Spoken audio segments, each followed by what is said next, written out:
Agreements were signed, establishing the first private conservation refuge in Russia since 1917, and leading to the designation of an international wetland reserve straddling the border between Russia and China at Lake Kangka.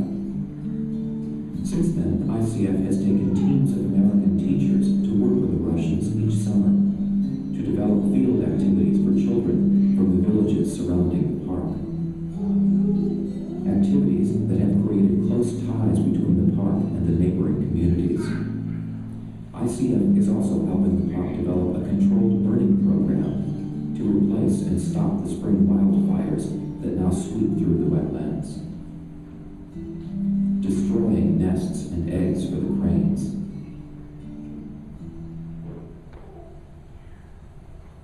Sections of feathers, so she can raise up a whole section, manipulate a whole section.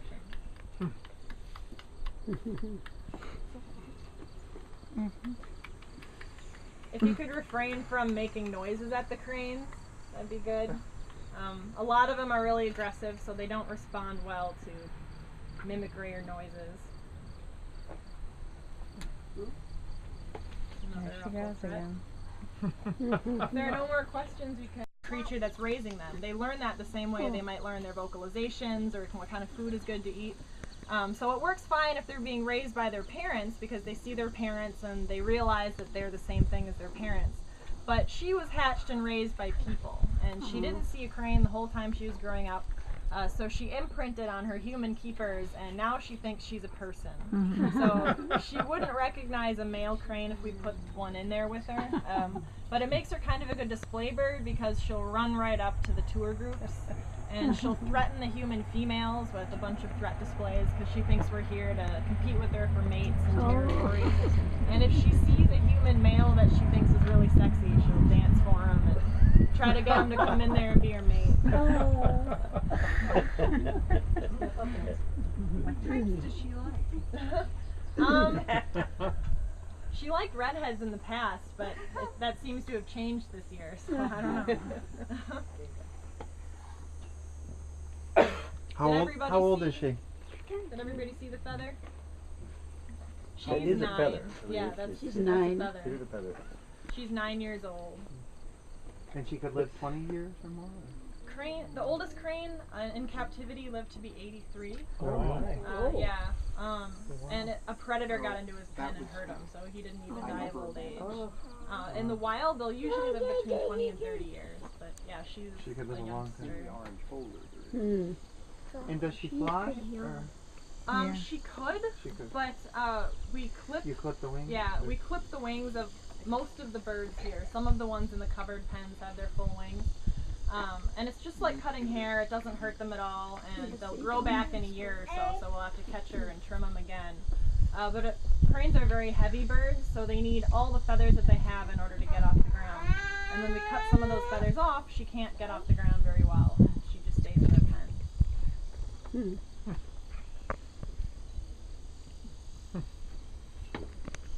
Ooh, there go her feathers. Did she just ruffle up? Yeah. That was a ruffle threat. A lot of the cranes will do that. Whenever they shake a little bit and all their feathers puff up, it's a threat. So it's telling us they don't want us here.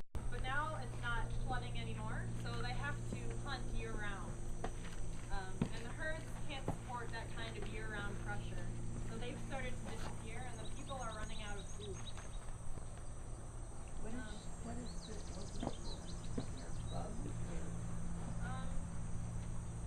He's actually been chasing his shadow.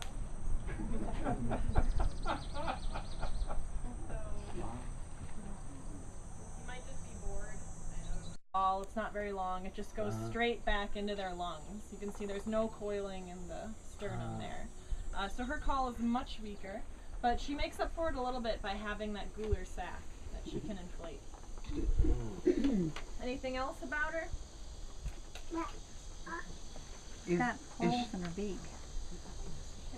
That's her. Is that where she breathes? Those are her nostrils. She does yeah. breathe through them. And all the cranes have holes like that through their beaks. So when the other crane broke its beak, will it heal or? It depends on the break. His healed up, But we have some cranes that are off exhibit that broke their beaks off and they're just little nubs. Really? They can't grow back anymore. So how does it cause trouble with feeding and stuff? It does. They have to relearn how to eat. So it's not a good situation. And is her coloring different than the male? Nope. No, they're so there's. Yeah, you can't tell male and female cranes apart just by looking at them. Okay. Generally, the male tends to be a little bit larger when they're in a pair. The male is usually a little larger than the female, but there's a lot of variation among the genders and size. So there's a lot of overlap, and yeah, they don't change color during breeding season or anything. So you really have to take a DNA sample and then that's how you figure it out. Oh, really? Okay. Otherwise, if you pay attention to when there's an established pair and you pay attention to their unison calls, the calls that they do together, the male call is a little different from the female call. So you can tell relative accuracy if you can witness them unison calling. And our birds, how are their sex chromosomes determined? Do they have two? Does a female have two X's, or is it different? I can't remember. It's different. I can't remember how it is. Okay. I think the female is the one with mismatched With the mismatch? chromosomes, Okay. but I'm not positive.